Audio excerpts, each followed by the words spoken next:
আসসালামু আলাইকুম সম্মানিত ভিউয়ার্স, আজকে আমি আসেছি খানাইপুর গ্রামে, নবীগঞ্জ থানার এই খানাইপুর গ্রামে। দেখেন একটি মসজিদ, পুরাতন মসজিদ। এই মসজিদটা খুবই সৌন্দর্য, আগের মসজিদ, বহুত আগের মসজিদ। এই মসজিদটা খুবই সৌন্দর্য।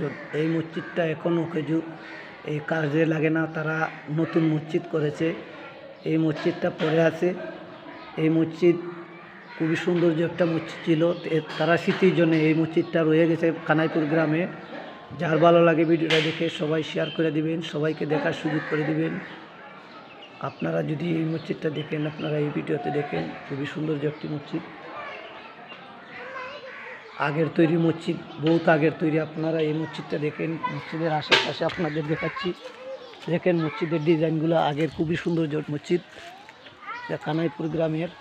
এই দেখেন মসজিদটি গ্রামের ভিতরে। এই দেখেন মসজিদের উপরে গাছগাছালি সব হয়ে গেছে। এই দেখেন মসজিদের উপরে গাছ, বিশাল বড় গাছ হয়ে গেছে মসজিদের উপরে। আপনারা যারা এই ভিডিও দেখেন সবাই শেয়ার করে দিবেন, সবাইকে দেখার সুযোগ করে দিবেন। যদি মসজিদটা আপনাদের পছন্দ হয়, এই ভিডিওটা দেখে শেয়ার করে দেবেন। কত বড় বড় গাছ হয়েছে মসজিদের উপরে। দেখেন খানাইপুর গ্রামে এই মসজিদটা হলো খানাইপুর গ্রামে, নবীগঞ্জ থানা। দেখেন আপনারা এই মসজিদের সম্পূর্ণ ভিতর বাহির সবই সৌন্দর্য, খুবই ভালো। আগে একটি ভালো একটি উন্নত মানের মসজিদ ছিল, এখন তারা নতুন একটি মসজিদ করেছে।